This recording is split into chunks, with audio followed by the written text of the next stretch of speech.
We have another few minutes to spend with the man. This is the I love the description on the website. The martial artist of trend forecasting. This guy doesn't tippy-toe around. He gives it to you with both barrels. Kind of like having a nice friendly conversation with a howitzer. Ladies and gentlemen, from the Trends Journal, Gerald Celente. Welcome back, Gerald. How you doing? Oh, thanks for having me back. Hey, have you? When are you going to be moving into that new house you got up there in Westchester? Where's that new office space? It's in Kingston, New York. This is the first capital of New York State, and it's on the most historic corner in the United States. We're moving part of our offices there. And I say the most historic corner because on each corner there's a stone building, pre-Revolutionary War. And I mentioned to you I came back from Berlin, and I was astounded at how these brave, grand people like the Germans could have acquiesced to a two-bit freak like Hitler. And to me, as I saw it, Berlin was grander than Paris was before it was bombed out. Anyway, I came back from Berlin, and there was a sign up for sale on the Franz Roggen, Franzroggen, Franz Roggen House, 1750. Anybody could look it up. And I said to myself, and I'm Italian, and you want to talk about a two-bit freak? We had Mussolini. I mean, look at the cultures of both countries. I mean, Germans, not for nothing, Einstein, Bach, Beethoven, Goethe, Wagner. I mean, these are brilliant people, engineering. And the Italians, Michelangelo, Da Vinci, Rossini, Puccini, you go down the list, Caruso. And how could people acquiesce to two-bit freaks? And I said to myself, we have them right here in our country. You'll just watch the presidential reality show and take a look at Congress. And I said, I'm not running away from two-bit freaks, because I was thinking of leaving this country because it's turning so fascist and so many of our rights are being taken away from us. And I said, I'm not running, I'm staying. And that house was for sale, this beautiful house that was perfectly restored. And I decided on the spot to buy it. And I said, if the first American Revolution began here, why not start the second American Revolution? But not one of bombs and bullets. Nobody wins in that deal. But rather an intellectual revolution, one of the heart and the mind. And so that's really my major motivation for doing it. No, I look forward to. I am going to look it up. Hopefully you'll throw some pictures up on that trendsresearch.com. We can check them out. I expect to see you sitting there on a big swivel chair in front of a large roll top desk. Yeah. That would fit you. That would fit you just right in there. Let me ask you the big news over the weekend: Greece and all that entails with the dominoes. I know you've written and spoken a ton about it. I'm sure you weren't surprised by the outcome of the election. Well, actually, I was. I was really? A bit out. Yeah, I would have guessed the other way. I would have guessed they would have gone with the guy that wanted to stay in the Eurozone, but not be subjected to the austerity measures, because we all have to understand what austerity measures mean. That means taking your money and giving it to the banks because they made bad bets. End of story. We could all bypass all the lingo in between. And now the guy who they elected, he's going to say they're going to impose even harsher austerity measures and stay in the Eurozone. So to me, it's once again going back, as I said, voting for two-bit freaks. The people at some level get what they deserve. And to me, the whole thing, as I look around the world, whether it's Greece, whether it's France, whether it's Italy, whether it's the U.S., you name the country, Germany, it's a two-bit freak show. What do you think the timeline might be? I know that's in the whole forecasting business, but you've addressed it in the past. We've got Greece and now Spain. Spain's making Greece. Spain is taking over Greece's headlines, I guess. Then it'll be Italy, Ireland, Portugal, whatever the combination is. The build out in China, the economy and debt in Japan. Does it matter who comes first or who the last domino is, or just the fact that it's an equation that's going to work itself out?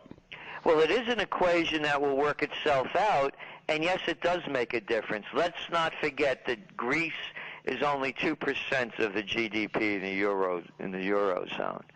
And Spain, of course, as you mentioned, that's the next big one. And their bailout program last Monday was a flop.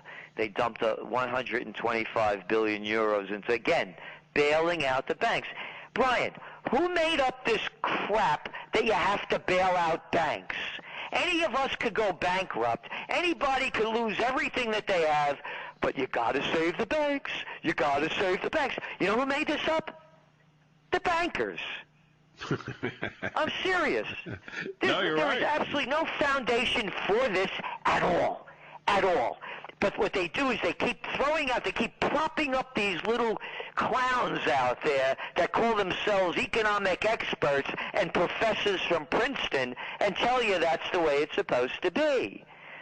So what we're looking at is that when you read beneath the headlines, and the G20 meeting coming up next week is a big one in Mexico. And you know, every day, basically every week, you pick up a newspaper and you read that they find out all these decapitated bodies around Mexico. Right.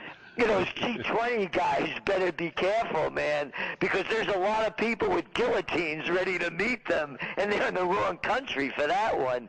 Be that as it may, as that's going to be the big meeting, because what they're going to do, the central banks, I believe in the world, the central banks, the money changes.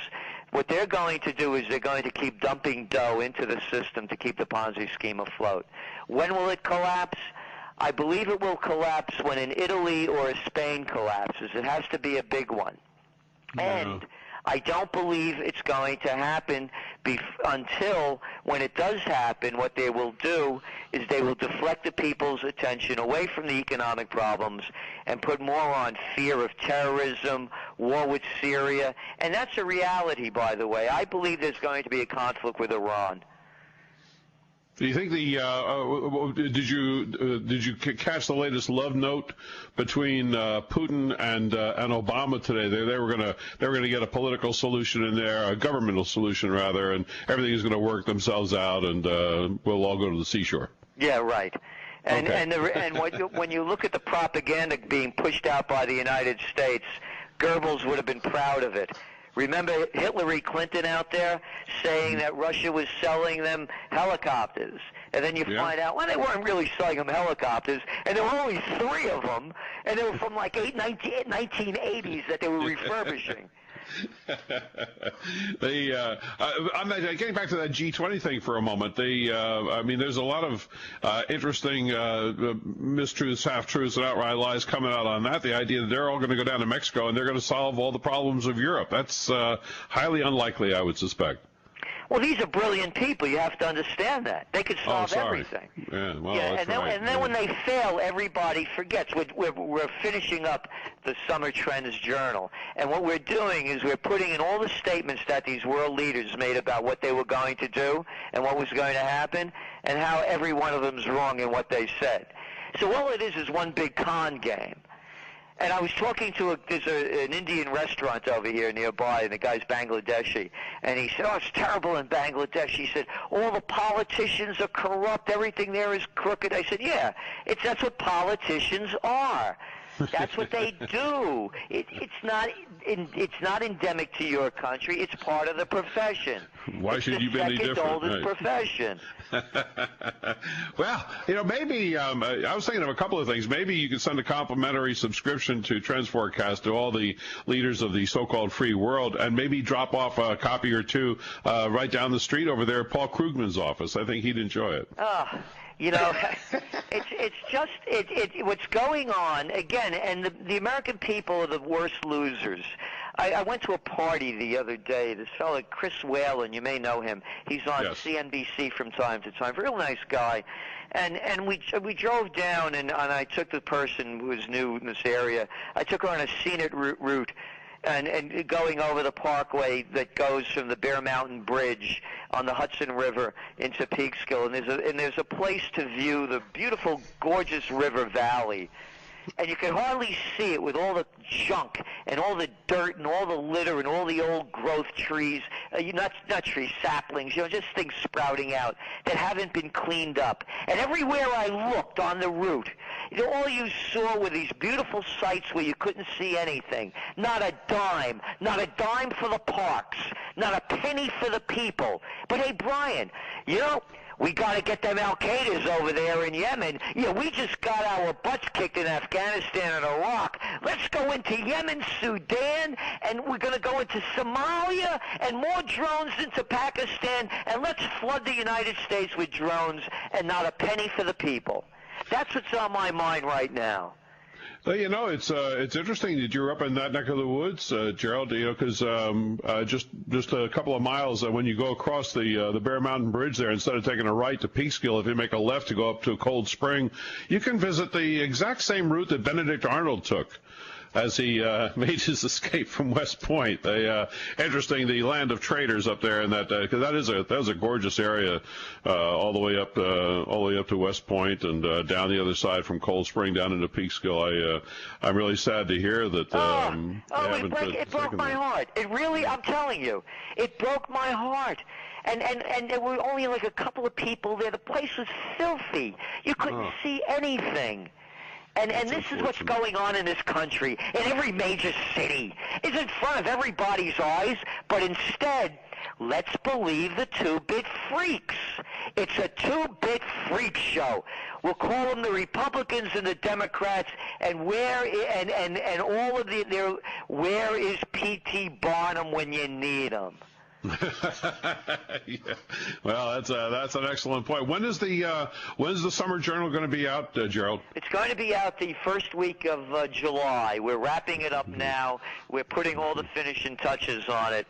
And the last edition was called "Next Train to Auschwitz, All Aboard, Kiss Those Calories Goodbye." Right. How slovenly Americans are boarding red, white, and blue freight cars to lead them to their destiny. And the next one's going to be the final solution. And we know what the final solution is. The final solution is with the individual. And it's not going to be until the people find their courage, dignity, and respect and create their own future that things are going to change. Because if they don't change and they don't rise to those levels, they're going to get a final solution they're not going to like. And I can't believe that people still follow their, quote, leaders. These people couldn't lead me across the street. And we have it in this country to be much greater. And the people, I believe, have to rise to that greatness before we change. Well, I am noting it down, so that means around the second week of July, after everybody's had a chance to get their Trend Journal and digest it, let's get back together here on the radio and chew on all that stuff, okay? Oh, I'd love to. Thanks so much, Brian. Keep up your great work. I appreciate that, Gerald, and I look forward to seeing your new building. Sounds like a hell of an edifice up there. Really nice. Really nice. Thank you. Thank you, sir. Gerald Celente, Trends Journal. Well done. Trends Journal. Well done. Trends Journal.